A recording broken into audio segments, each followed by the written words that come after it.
Hi all, welcome back to our channel. This is our channel, zeminsworld. അപ്പം ഇന്ന് നമ്മൾ വന്നിട്ടുള്ളത് ഒരു പ്ലം കേക്കിൻ്റെ റെസിപ്പി ആയിട്ടാണ്. അപ്പോൾ ഇത് സോക്കൊന്നും ചെയ്യേണ്ട ആവശ്യമില്ല, നമുക്ക് ഇൻസ്റ്റൻ്റ് ആയിട്ട് തന്നെ റെഡിയാക്കാൻ പറ്റുന്ന നല്ലൊരു അടിപൊളി പ്ലം കേക്കാണ് കേട്ടോ.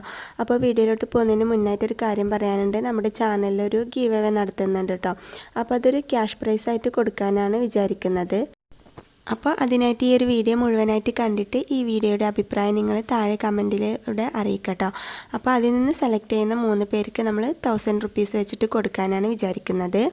അപ്പോൾ ചാനൽ സബ്സ്ക്രൈബ് ചെയ്തിട്ടില്ല എന്നുണ്ടെങ്കിൽ ഇപ്പോൾ തന്നെ ഒന്ന് സബ്സ്ക്രൈബ് ചെയ്യാൻ മറക്കരുത് കേട്ടോ. അതോടൊപ്പം തന്നെ വീഡിയോ ഇഷ്ടമായിട്ടുണ്ടെങ്കിൽ ലൈക്ക് ചെയ്യാനും മാക്സിമം ഷെയർ ചെയ്ത് കൊടുക്കാനും കൂടെ ശ്രദ്ധിക്കണം കേട്ടോ. അപ്പോൾ നമുക്ക് വീഡിയോയിലോട്ട് കിടക്കാം.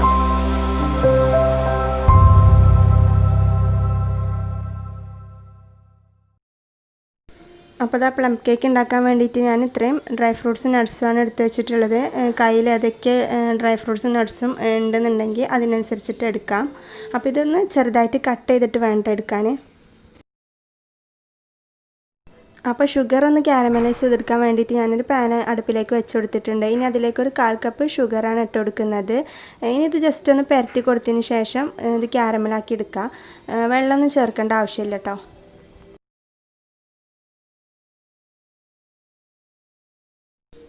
ഇപ്പോൾ അത് കളർ മാറി വന്നിട്ടുണ്ട്. അപ്പോൾ ഇത്രയും പോരട്ടോ, ഇനി ഒന്നും കൂടെ നന്നായിട്ടൊന്ന് ഡാർക്ക് കളർ ആവണം. അപ്പോഴാണ് നമ്മുടെ കേക്കിന് നല്ല ഡാർക്ക് കളർ കിട്ടുള്ളൂ.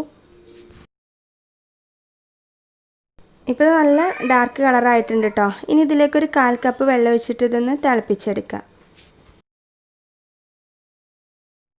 അപ്പോൾ വെള്ളം ഒഴിച്ച് കൊടുക്കുമ്പോൾ ഫ്ലെയിം ഓഫ് ആക്കിയതിന് ശേഷം വേണ്ടിട്ട് ഒഴിച്ചു കൊടുക്കാൻ. അതുപോലെ കുറച്ച് ഡിസ്റ്റൻസിൽ നിന്നിട്ട് ഒഴിച്ചു കൊടുക്കുക, അല്ലെങ്കിൽ നമ്മുടെ മേലേക്കൊക്കെ തെറിക്കാൻ ചാൻസ് ഉണ്ട്. ഇനി കട്ടിയായിട്ട് ഇരിക്കുന്നതൊക്കെ ഒന്ന് നന്നായിട്ട് അലിഞ്ഞ് വന്ന് തിളച്ചതിന് ശേഷം ഡ്രൈ ഫ്രൂട്ട്സ് ഇട്ട് കൊടുക്കാം. ഇപ്പോൾ ഇത് തിളച്ച് വന്നിട്ടുണ്ട്. ഇനി നമ്മൾ എടുത്ത് വെച്ചിട്ടുള്ള ഡ്രൈ ഫ്രൂട്ട്സും നട്ട്സും ഇതിലേക്ക് ചേർത്ത് കൊടുത്തിട്ട് ഇതിൽ കുറച്ച് വെള്ളം വറ്റുന്നത് വരെ ഇതിലിട്ടിട്ട് ഒന്ന് തിളപ്പിച്ചെടുക്കാം. ഇപ്പോൾ ഇത് വെള്ളമൊക്കെ നന്നായിട്ട് വറ്റി വന്നിട്ടുണ്ട്. ഇനി ഫ്ലെയിം ഓഫാക്കിയതിന് ശേഷം ഇതിലേക്ക് ഞാനൊരു 1/4 കപ്പ് ഉണ്ടാവില്ല കേട്ടോ, ഒരു 3 ടേബിൾ സ്പൂണോളം ഓറഞ്ച് ജ്യൂസ് എടുത്തിട്ടുണ്ടായിരുന്നു, അത് ഒഴിച്ചു കൊടുത്തിട്ടുണ്ട്. ഇനി നന്നായിട്ട് മിക്സ് ചെയ്തിട്ട് തണുക്കാനായിട്ട് മാറ്റി വെക്കാം.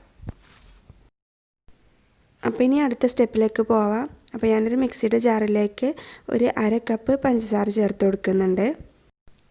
ഇനി അടുത്തായിട്ട് ഇത് അതിലേക്ക് സ്പൈസസ് ചേർത്ത് കൊടുക്കുക. ഒരു ചെറിയൊരു കഷ്ണം ജാതി എടുത്തിട്ടുണ്ട്, ചെറിയ പീസ് മതി കേട്ടോ.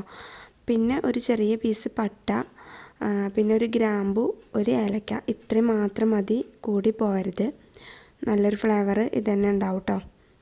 അപ്പോൾ ഇത് ചേർത്തെടുത്തിട്ട് നന്നായിട്ട് പൊടിച്ചെടുക്കാം. ഇപ്പോൾ നന്നായിട്ട് പൊടിച്ചെടുത്തിട്ടുണ്ട്. ഇനി അടുത്തായിട്ട് ഇതിലേക്ക് ചേർക്കേണ്ടത് 3 മുട്ടയാണ്. അപ്പോൾ ഇതും കൂടെ ചേർത്തിട്ട് ഇത് നന്നായിട്ടൊന്ന് ബ്ലെൻഡ് ചെയ്തെടുക്കാം. ഇനി അടുത്തായിട്ട് ഇതിലേക്ക് നമുക്ക് പൊടി അരച്ചെടുക്കണം. അപ്പോൾ അതിനായിട്ട് ഞാനിവിടെ 250 ml കപ്പിന് 1 കപ്പ് മൈദപ്പൊടി എടുത്തിട്ടുണ്ട്. അത് ഒരു അരിപ്പയിലേക്ക് ഇട്ട് കൊടുത്തിട്ട് അതിലേക്ക് 1 ടീസ്പൂൺ ബേക്കിംഗ് പൗഡറാണ് ചേർക്കുന്നത്. ഇനി അതിലോട്ട് ഒരു 1/4 ടീസ്പൂൺ ബേക്കിംഗ് സോഡ ചേർത്ത് കൊടുക്കുക. പിന്നെ ഒരു 1/4 ടീസ്പൂൺ ഉപ്പും കൂടി ചേർത്ത് കൊടുത്തിട്ട് നന്നായിട്ട് 2 പ്രാവശ്യം അരിച്ചെടുക്കുക കേട്ടോ.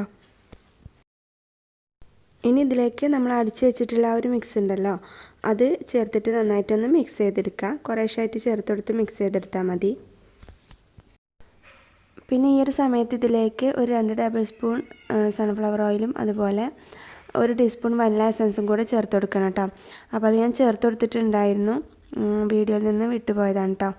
ഇനി അടുത്തായിട്ട് നമ്മൾ റെഡിയാക്കി വെച്ചിട്ടുള്ള ആ ഒരു ഡ്രൈ ഫ്രൂട്ട്സിൻ്റെ മിക്സ് ഇല്ലേ, അതും കൂടെ ചേർത്ത് കൊടുത്തിട്ട് നന്നായിട്ട് മിക്സ് ചെയ്തെടുക്കുക. അപ്പോൾ ആ ബാറ്ററിൻ്റെ കൺസിസ്റ്റൻസി ഇതുപോലെ ആയിട്ട് ഇരിക്കും കേട്ടോ, നല്ല തിക്കായിട്ടായിരിക്കും ഉണ്ടാവുക. അപ്പോൾ ഇനി ഇത് ബേക്ക് ചെയ്യാനായിട്ട് ഞാൻ ഒരു 7 ഇഞ്ചിൻ്റെ മോൾഡാണ് എടുത്തിട്ടുള്ളത്. ഇത് വേണമെങ്കിൽ 6 ഇഞ്ചിലും ചെയ്തെടുക്കാം കേട്ടോ. കേക്ക് നല്ല ഹൈറ്റ് വേണമെന്നുണ്ടെങ്കിൽ 6 ഇഞ്ചിൽ ചെയ്താൽ മതി. അപ്പോൾ ഇനി ബാറ്ററി ഇതിലേക്ക് ഒഴിച്ചു കൊടുത്തിട്ട് ബേക്ക് ചെയ്യാൻ വെക്കാം. ഇനി സ്ക്യൂർ വെച്ചിട്ട് ഇതുപോലെ സ്പ്രെഡ് ചെയ്ത് കൊടുക്കുക. അപ്പം ഡ്രൈ ഫ്രൂട്ട്സും നട്ട്സൊക്കെ എല്ലാ ഭാഗത്തേക്കും ഒരുപോലെ എത്തും. അപ്പോൾ ഇത് ബേക്ക് ചെയ്യാനായിട്ട് ഓവനിലേക്ക് വെച്ച് കൊടുത്തിട്ടുണ്ട്. 180 ഡിഗ്രിയിൽ 35 to 40 മിനിറ്റ് വരെയാണ് ബേക്കിംഗ് ടൈം കേട്ടോ. വേണമെന്നുണ്ടെങ്കിൽ പാനിൽ നമുക്ക് ചെയ്തെടുക്കാം. ഇപ്പോൾ ഇതാ കേക്ക് റെഡി ആയിട്ടുണ്ട്, പുറത്തേക്ക് എടുത്ത് വെച്ചിട്ടുണ്ട്. 35 മിനിറ്റ് കൊണ്ട് തന്നെ ബേക്കായി വന്നിട്ടുണ്ട് കേട്ടോ. അപ്പോൾ സോക്കൊന്നും ചെയ്യാതെ തന്നെ പെട്ടെന്നൊരു പ്ലം കേക്ക് ഇതുപോലെ നമുക്ക് റെഡിയാക്കി എടുക്കാം. ഇനിയിപ്പോൾ സോക്കൊന്നും ചെയ്തില്ല എന്ന് കരുതി ടേസ്റ്റിനൊരു കുറവുമില്ല കേട്ടോ, നല്ല ടേസ്റ്റാണ്. അപ്പോൾ എല്ലാവരും ഈ രീതിയിൽ ഒന്ന് ട്രൈ ചെയ്ത് നോക്കണേ. അപ്പോൾ വീഡിയോ നിങ്ങൾക്ക് ഇഷ്ടമായി കാണുമെന്ന് വിചാരിക്കുന്നു. ഇഷ്ടമായതാണെങ്കിൽ ലൈക്ക് ചെയ്യാനും അതുപോലെ സബ്സ്ക്രൈബ് ചെയ്തിട്ട് സപ്പോർട്ട് ചെയ്യാനും കൂടെ മറക്കരുത്. അപ്പോൾ ഇനി എന്തായാലും മറ്റൊരു നല്ല റെസിപ്പി ആയിട്ട് വീണ്ടും കാണാം. അതുവരേക്കും ടേക്ക് കെയർ, ബൈ.